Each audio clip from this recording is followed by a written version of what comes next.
Hello friends, learn with Hasan sir में एक मरतबा फिर आपका स्वागत है।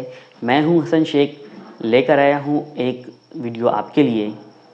जी हाँ, अगर आपने थंबनेल देखा है तो बिल्कुल सही देखा आपने कि आज की इस वीडियो में हम टेट इम्तिहान के बाद से लेकर जॉब पर लगने तक की तमाम अहम चीज़ों पर रोशनी डालने वाले हैं। इस वीडियो में हम ये देखेंगे कि जैसा कि मैंने आपको इससे पहले पिछली वीडियो में बताया था कि जिस वक्त आप लोग टेट का इम्तिहान पास कर लोगे, आपका रिज़ल्ट आ जाएगा, उसके बाद आपको अब जो है यहाँ पर दो तीन काम ऐसे हैं जो बहुत ही ज़्यादा अहम हैं। ये अगर आपने मुकम्मल नहीं किया तो मुमकिन है कि आप बहुत ज़्यादा मुश्किलात का सामना आपको करना पड़े, और ये भी हो सकता है कि आप जो है अपनी गवर्नमेंट जॉब से महरूम हो जाएं। तो आइए वीडियो शुरू करते हैं। फ्रेंड्स, इस वीडियो में हम देखने वाले हैं, जैसा कि यहाँ पर आपको अभी स्क्रीन पर नज़र आ रहा होगा कि आपका जैसे ही टेट का रिज़ल्ट आ जाएगा तो उसके बाद आपको क्या क्या चीज़ें करना है। जैसे कि मैंने यहाँ पर जो जो इस्तिलाहात इस्तेमाल किए अभी, कि सबसे पहले आपको करना है रजिस्ट्रेशन, और ये रजिस्ट्रेशन का मामला बहुत ही इम्पोर्टेंट है। यहाँ पर आपकी अगर ज़रा सा भी नज़र चुकी और दुर्घटना घटी, बस वही मामला है।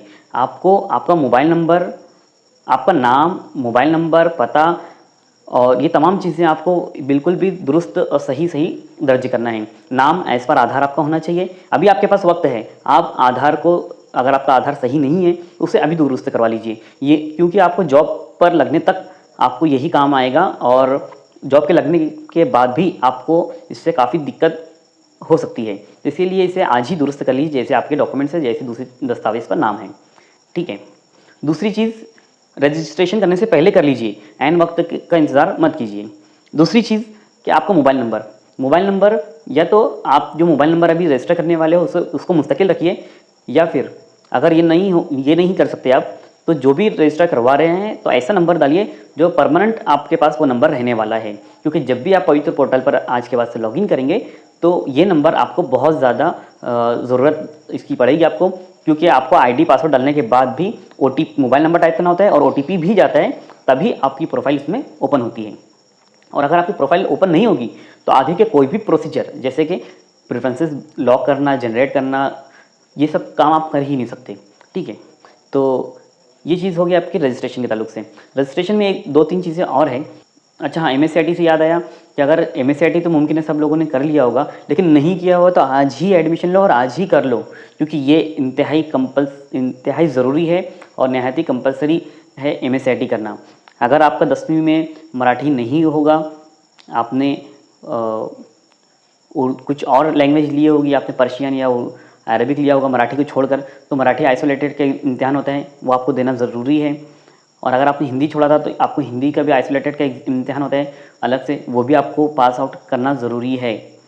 तो ये इम्तिहान भी अगर आप नहीं किए तो ये करके रख लीजिए। अगर आपने 10वीं में हिंदी मराठी लिया है तो भी एहतियातन 100 मार्क्स का मराठी का आइसोलेटेड इम्तिहान दे दीजिए। क्योंकि वो होता ही है कि बीएमसी की जब वैकेंसी निकलती है तो इससे पहले ऐसा मामला था कि बीएमसी में एमएस सेटिंग कंपलसरी है, और दूसरा जो है मराठी आइसोलेटेड का इम्तिहान पास होना ज़रूरी है। क्योंकि जब आप 3 साल आपके हो जाते हैं, आप जब परमानेंट पे होते हो, तो उस वक्त सबसे पहली पूछ इसी की होती है बीएमसी में। और अगर अदर चीज़ों में देखेंगे तो बाकी आपको मराठी का ताल्लुक से तो 10वीं में तो कंपलसरी है, 10वीं में हिंदी मराठी रहना चाहिए और एमएसआईटी भी रहना चाहिए। ठीक है। हाँ, ये चीज़ हो गई। तो हम हम देख रहे थे डॉक्यूमेंट्स के ताल्लुक से। तो आपकी जितनी भी तालीमी असनाद है, आपने टीईटी पास की है, paper first, paper second, graduate है आप, सीटेट है, टेट में कितनी मार्क्स मिली है आपको, ये सब चीज़ें, और आपका क्या क्या एक्सपीरियंस रहा है, ये सब चीज़ें के ऊपर आपके प्रेफरेंसेस जनरेट होंगे। तो प्रेफरेंसेस जनरेट इस लिहाज पे होंगे कि आप किस स्कूलों में पढ़ाने के अहल हैं। फिर आपके ऊपर डिपेंड करता है कि आप उसमें से किन स्कूलों में जाना चाहते हैं। खैर, ये तो प्रेफरेंसेस जनरेट होना भी आगे की बात है, हम सिर्फ रजिस्ट्रेशन की बात करें तो आपको ये रजिस्ट्रेशन कर लेना है और आपकी प्रोफाइल वहाँ पर सेव कर देना है। तो ये पवित्र पोर्टल में आपने अपने आप का रजिस्ट्रेशन करवा दिया। 2017 में ऐसा हुआ था कि इम्तिहान तो 2017 दिसंबर में हुआ था, लेकिन जो वैकेंसी जो फिलअप हुई थी वो सितंबर 2019 में अपॉइंटमेंट मिला था। प्रोसीजर जुलाई वगैरह से प्रेफरेंसेस जनरेट होना, अगस्त तक वो होना, वेरिफिकेशन होना, वो सब मराहिल शुरू थे। बहरहाल अभी हम जब वो टॉपिक आएगा उस वक्त उसकी बात करेंगे। आप लोगों को टेट में इम्तिहान करते हैं कि 12वीं के बाद या तो आपने डीएड किया होगा या आपने बीएड किया होगा। अगर आप डीएड पास हैं तो डीएड के बाद आपको टीईटी या सीटीईटी का इम्तिहान देना होता है। टीईटी मतलब टीचर्स एलिजिबिलिटी टेस्ट और सीटीईटी यानी कि सेंट्रल टीचर एलिजिबिलिटी टेस्ट। तो ये इन दोनों में से आपने कोई भी एक पास कर लेना है। ये पास जो हैं कैंडिडेट, वही कैंडिडेट टीएआईटी यानी कि टेट के इम्तिहान दे सकते हैं। अगर आप टेट के इम्तिहान दे चुके हैं तो उसके आगे देखते हैं। लेकिन अगर आप बीएड पास हो, बीएड आपने किया है और आप 9वीं से 12वीं तक पढ़ाने के ख्वाहिशमंद हो, तो आप डायरेक्टली टीएआईटी का इम्तिहान दे सकते हैं, जैसा कि इसमें बताया गया है। आपका अगर टेट का रिज़ल्ट आ चुका है या आप टेट अपियर हैं, रिज़ल्ट आपका आने वाला है, तो इसके बाद क्या करना है ये प्रोसीजर हम इस वीडियो में देखने वाले हैं। टेट का इम्तिहान देने के बाद सबसे अहम काम होता है आपको पवित्र पोर्टल पर रजिस्ट्रेशन करवाना होता है।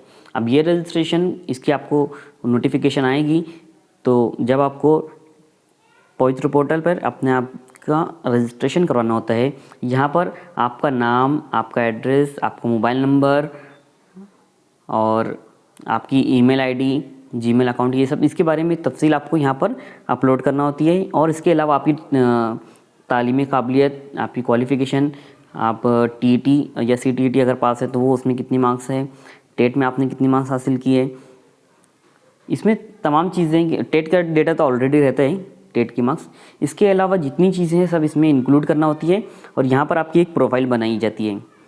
ये बहुत इम्पोर्टेंट काम होता है ये रजिस्ट्रेशन करवाना, है ना। तो ये रजिस्ट्रेशन होने के बाद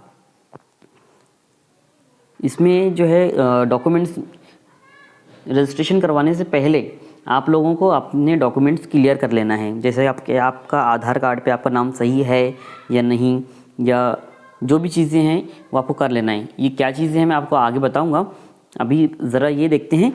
फिर रजिस्ट्रेशन के बाद क्या होता है, अगला काम आपका होता है, आप ये जो ड्राफ्ट कॉपी होता है, तो ड्राफ्ट कॉपी में देखिए यहाँ पर मैं रेड सिग्नल दे रहा हूँ कि जब तक आपका फॉर्म ड्राफ्ट कॉपी में है तो आप अभी एप्लीकेबल नहीं हो।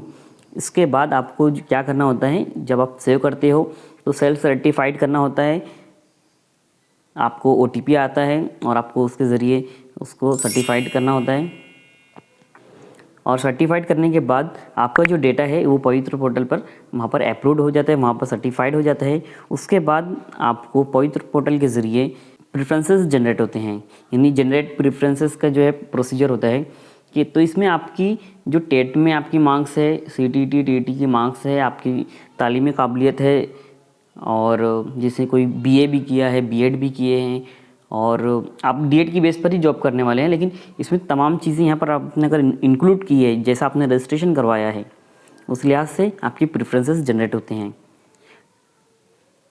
तो प्रेफरेंसेस जब आपके जनरेट हो गए तो किसी को 10 प्रेफरेंस, किसी को 50, किसी को 30, किसी को 80, ऐसे प्रेफरेंसेस उसकी सलाहियत की बुनियाद पर जनरेट होते हैं कि आप कौन कौन सी स्कूलों में पढ़ाने के अहल हैं। यानी कि उसमें बहुत सारे आपको प्राइवेट स्कूलें भी देखने को मिलेगी, गवर्नमेंट स्कूलें भी जो आपको देखने को मिलेगी, मुलाकाती यानी इंटरव्यू बेस्ड, बिन मुलाकाती मतलब विदाउट इंटरव्यू जो भी उसमें जॉब आपको देखने को मिलेगी। तो ज़्यादातर आप लोगों को विदाउट इंटरव्यू यही सिलेक्ट करना होता है। बहुत सारी स्कूलें जो जो उसमें इंक्लूड है उसमें देखने को आपको मिलेगी। उसके बाद आपका अगला प्रोसीजर क्या होता है कि लॉक प्रेफरेंसेस, यानी कि आपको जो प्रेफरेंसेस जनरेट हुए, मान के चलिए मुझे 80 प्रेफरेंसेस जनरेट हुए, तो मैं क्या करूँगा, मैं सबसे पहले इसमें देखूँगा कि मेरे करीब का ज़िला कौन सा है। मान के चलिए मैं रहता हूँ मालेगांव ज़िला नासिक में, तो मैं नासिक ज़िले को पहले प्रेफर करूँगा। फिर दूसरा मुझे करीब में कौन आता है, तो मुझे मुंबई भी है, जलगांव भी करीब है, तो मैं सेकंड प्रेफरेंस जो है जलगांव को दे सकता हूँ अगर मुझे वहाँ जाना है। तो अगर मुझे मुंबई में जाना है तो मैं सेकंड प्रेफरेंस मुंबई को दूंगा, तो प्रेफरेंसेस से होता ही है कि मैं अगर नासिक डिस्ट्रिक्ट में मेरी मार्क्स की बुनियाद पर मेरा नहीं हो पाता है अपॉइंटमेंट, सिलेक्शन नहीं हो पाता है, तो मुझे अगला मौका जो मैंने प्रेफरेंस नेक्स्ट सिलेक्ट किया वहाँ पर मिलेगा। लेकिन ये कब होगा कि जब अगर कंपटीशन आपका टफ़ है, यानी आपसे ज़्यादा मार्क्स वाला कोई है तो, नहीं तो पहला प्रेफरेंस भी आपको मिल सकता है। ठीक है, ये टेट के मार्क्स के ऊपर डिपेंड करता है। उसके बाद जो है आपके प्रेफरेंसेस के बाद का अगला प्रोसीजर ये होता है कि आपको इसको जो क्या करना है, अपनी तरतीब से, अपनी सहूलत के लिहाज से इसको लॉक कर देना है आपको। ये लॉक करने के बाद आपने यानी आपका डेटा, आपकी पसंद, आपकी तरजीहात आपने बता दिया कि आप जो है प्राधान्य क्रम यानी कि प्रेफरेंस पहला किसे दे रहे हैं। ठीक है, उसके बाद आपका इसके बाद का प्रोसीजर होता है डॉक्यूमेंट वेरिफिकेशन। यानी कि प्रेफरेंसेस आपकी लॉक होने के बाद ये तय हो जाता है कि आपको पॉइज पोर्टल के ज़रिए आपको जो है ये डिसाइड कर लिया जाएगा कि आपको कौन सा ज़िला आपको फाइनल हुआ है, मिला है। तो जो आपका ज़िला रहेगा, जो भी डिस्ट्रिक्ट आपका मिलता है, तो उसी ज़िले के सीओ और वहाँ की जो ऑफिस होगी ज़िला परिषद में, अगर आपका मान के चलिए होता है, जैसे हमारा जलगांव ज़िला परिषद में हुआ, तो हमारे जलगांव ज़िला परिषद की जो ऑफिस होती है, कार्यालय होता है, तो वहाँ पर आपको मखसूस टाइम दिया जाता है डॉक्यूमेंट वेरिफिकेशन के लिए। अब डॉक्यूमेंट वेरिफिकेशन में आपको तमाम दस्तावेज़, आपके जो ओरिजिनल डॉक्यूमेंट्स वहाँ पर लेकर जाना है और वेरीफाई करवाना है। और डॉक्यूमेंट्स के साथ साथ आपको जो है टेट का क्या क्या लेकर जाना है, जैसे आपने जो टेट कर एग्ज़ाम दिया था उसका फॉर्म जो भरा था वो, इसके अलावा आपने जो रजिस्ट्रेशन करवाया था वो, इसके बाद जो आपने सर्टिफाइड कॉपी, ये बहुत इम्पॉर्टेंट है। सबसे पहले तो सर्टिफाइड कॉपी ही आपको ओपन में रखना है, सबसे ऊपर वही रखना है। और उस पर जो चीज़ें आपने डिटेल में भरी है, जैसे आपके मान के चलिए 10th कौन सी ईयर में हुआ है और उसकी पासिंग मार्क्स, आपकी मार्क्स क्या थी, वहाँ पर लिखा रहेगा, तो वो उसी को देखकर सब चीज़ों को वेरीफाई करते हैं। तो एक चीज़ आपको ये भी लगेगी। इसके अलावा आपका नाम, आधार वगैरह ये सब चीज़ें जो है मैच करनी चाहिए। डॉक्यूमेंट क्या क्या क्लियर करना है आपको हम बताएंगे अभी।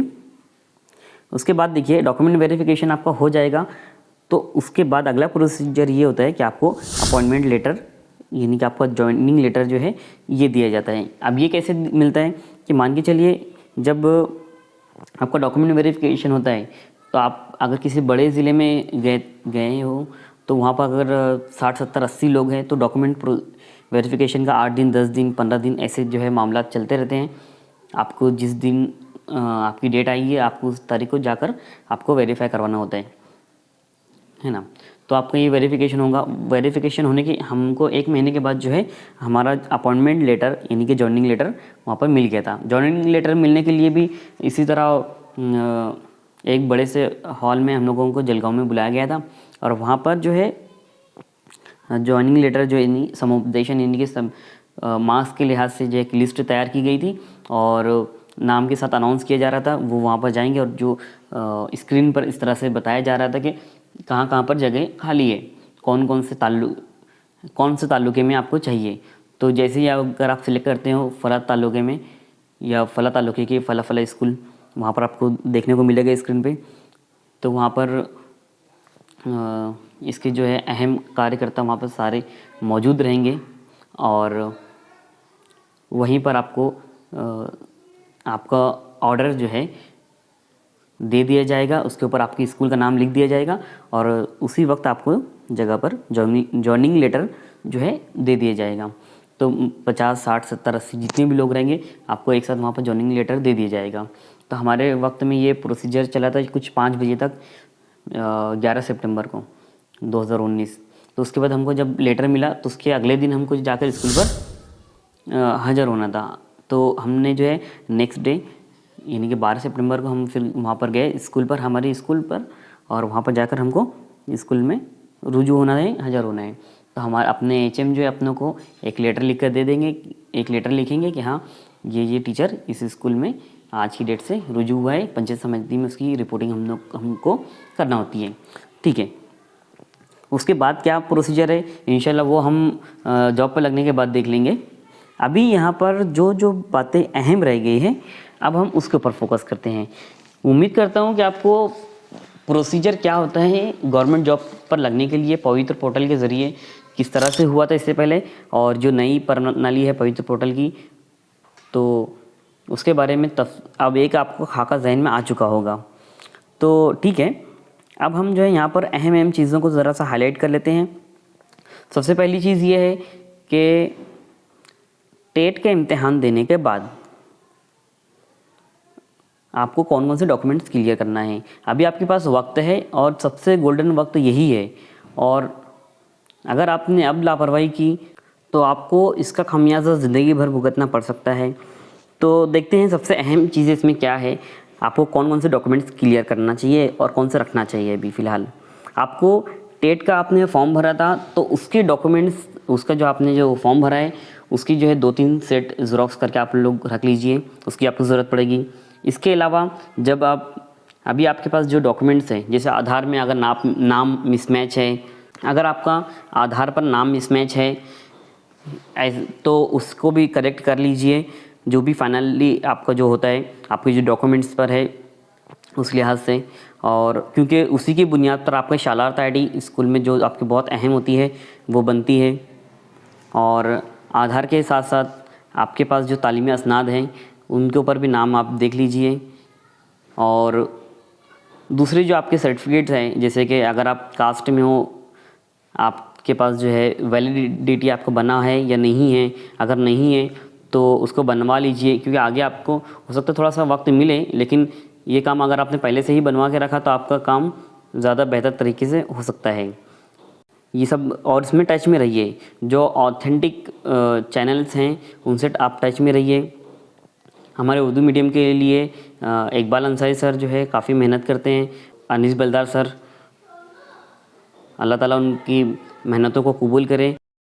2017 में हम लोगों ने भी बहुत सारी तकालीफ़ उठाई हैं, और हमारे साथ वालों ने और हमने भी बहुत सारी तकालीफ़ उठाई है कि अगर हमें गाइडेंस नहीं मिला था तो गाइडेंस नहीं होने की वजह से।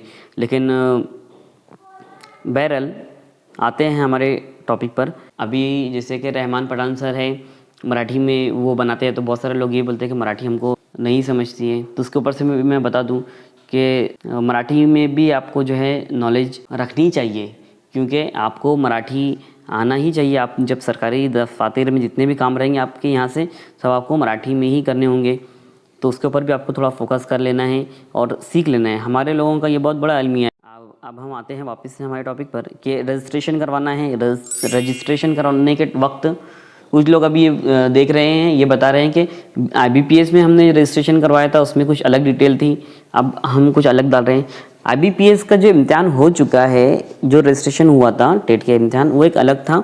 अब जो यहाँ से आप जो भी रजिस्ट्रेशन करवाओगे ये आपको साबित करना है, प्रूव करना रहेगा। इसके लिए सारे डॉक्यूमेंट्स आपके पास होना कंपलसरी रहेंगे, और ये नहीं दे पाए अगर आपने इसमें जो रजिस्ट्रेशन करते वक्त जो डॉक्यूमेंट्स आप बता रहे हैं, अगर आप वो साबित नहीं कर पाए, आपके पास वो ओरिजिन अवेलेबल नहीं है, तो आपका डॉक्यूमेंट वेरिफिकेशन नहीं होगा और आपको जॉब नहीं मिलेगी। तो ध्यान दीजिए कि यहाँ पर रजिस्ट्रेशन करवाते वक्त आपने बिल्कुल भी तवज्जो के साथ करवाइए, बिल्कुल बारीकी से करवाइए, यहाँ पर ज़रा सी भी मिस्टेक आपकी नहीं होनी चाहिए।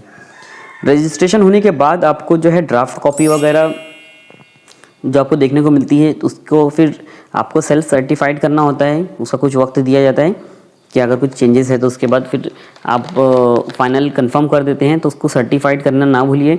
और सर्टिफाइड होने के बाद आपको उसकी प्रिंट आउट निकालना है, प्रिंट निकालने के बाद आपको देखना है कि उसके अंदर सर्टिफाइड लिखा है कि नहीं, और एक स्टैम्प बना हुआ होता है, इस तरह से दिया जाता है, तो वो है कि नहीं।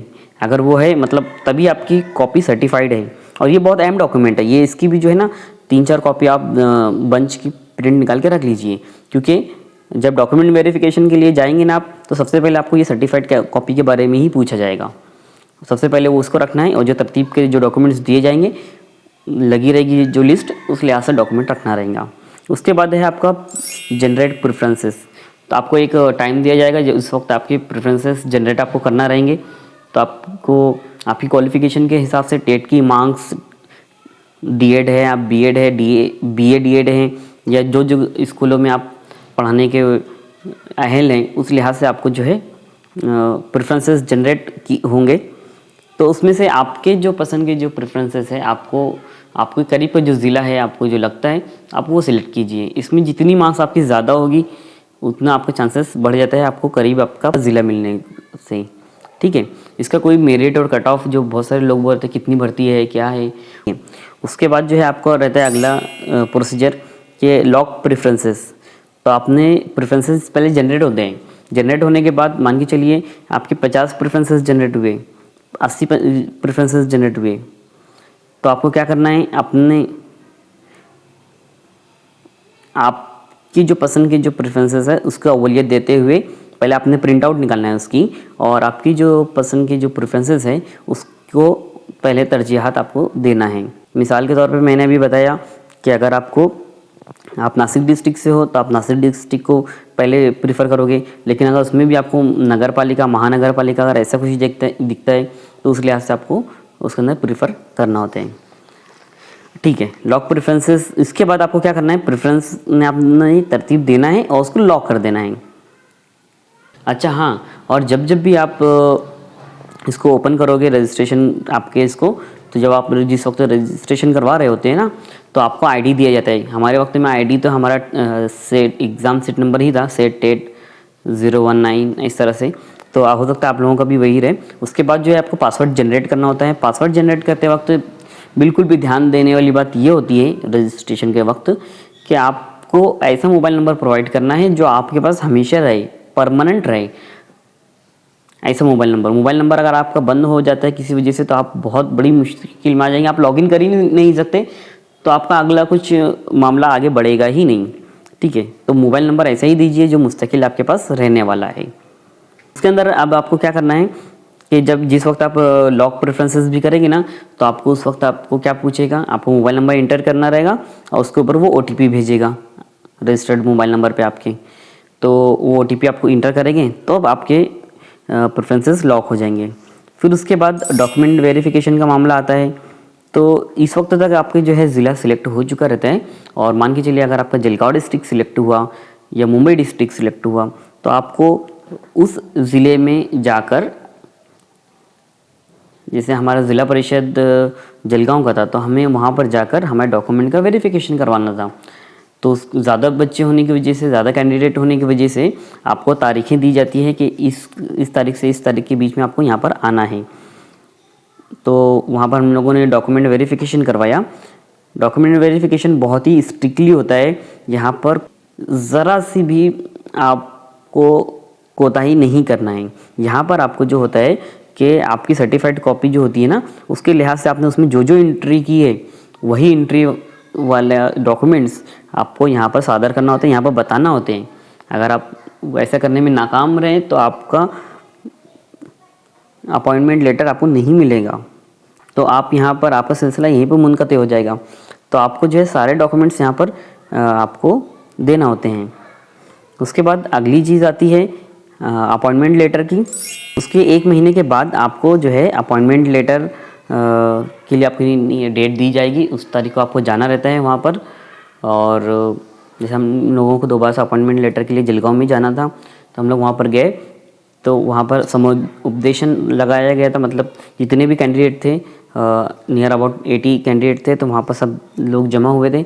फिर वहाँ पर जिसका जो मार्क्स आई थी टेट में और जो नंबर बने हुए थे तो उस हिसाब से एक लिस्ट दी जाती है आपको, और उसमें आपका नाम, आपका एड्रेस, आपका रैंकिंग उसमें लिखी रहती है।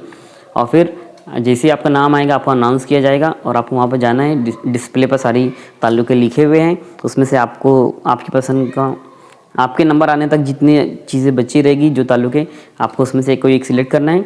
तो जगह पर आपको जो है आपका जॉइनिंग लेटर, वहाँ पर आपका नाम उसके ऊपर लिखा रहेगा, जगह पर आपको जो है आपके स्कूल का नाम लिख दिया जाएगा और वही कॉल लेटर, वही अपॉइंटमेंट लेटर, जॉइनिंग लेटर आपको दे दिया जाएगा। अब ये जॉइनिंग लेटर मिल गया मतलब आपकी जॉब का लेटर आपको मिल गया। ओरिजिनल लेटर और ज़ेरॉक्स भी इसकी लेकर जाना होती है। ज़ेरॉक्स और एक हेडमास्टर के ज़रिए मिला हुआ एप्लीकेशन, वो जाके आपको पंचायत समिति में जमा करवाना होता है, वहाँ पर हाज़िर होना होता है। यानी कि आपको स्कूल दे दी गई है, तो हम हमारे प्रोसीजर होते होते हमें शाम में 5 बज गए थे, 5:30 बज गए थे। तो हम इसके बाद यहाँ से निकले। अब नेक्स्ट डे यानी कि 10 से 5 की स्कूल है, तो अगले दिन सुबह में स्कूल पर पहुँच वहाँ पर हाज़िर होना होता है। तो वहाँ पर ऐसा है कि आपको 15 दिन का टाइम या और भी कुछ टाइम दिया रहता है, लेकिन उसमें ऐसा है जितनी जल्दी आप स्कूल पर हाज़िर होते हैं आपकी सीनियरिटी वहाँ से काउंट होती है। मान के चलिए 2 लोग हैं, अगर कोई 12 तारीख को अपॉइंट हुआ और कोई 14 तारीख को, तो जाहिर सी बात है जो 12 तारीख को अपॉइंट हुआ वो सीनियर रहेगा, जो उसके बाद आएगा वो जूनियर रहेगा, है ना। तो आप जो है उसके अंदर भी देख लीजिए, उसके अंदर भी आपको अपॉइंट रुजू होने का भी कुछ वक्त दिया जाता है। खैर ये तो अभी इसके ऊपर से कुछ अहम बातें थी जो आपको बताई गई है। अब यहाँ पर क्या चीज़ें करना है और क्या चीज़ें नहीं करना है, बहुत सारी जो है यहाँ पर वीडियोस आपको देखने को मिलेगी आगे। लेकिन ये वीडियो बनाने का सबसे ख़ास मकसद ये था कि आज से ही आप अपने डॉक्यूमेंट्स की तैयारी में लग जाइए, तमाम डॉक्यूमेंट्स को क्लियर कर लीजिए, नहीं तो आपको ये चीज़ ज़िंदगी भर इस चीज़ का अफसोस रहेगा। तो आज की वीडियो में इतना ही, मिलते हैं अगली वीडियो में। हाफिज़। टेट इम्तिहानात में कितने मार्क्स मिली कमेंट बॉक्स में डालना बिल्कुल भी ना भूलिए। आज की वीडियो में इतना ही, मिलते हैं नेक्स्ट वीडियो में।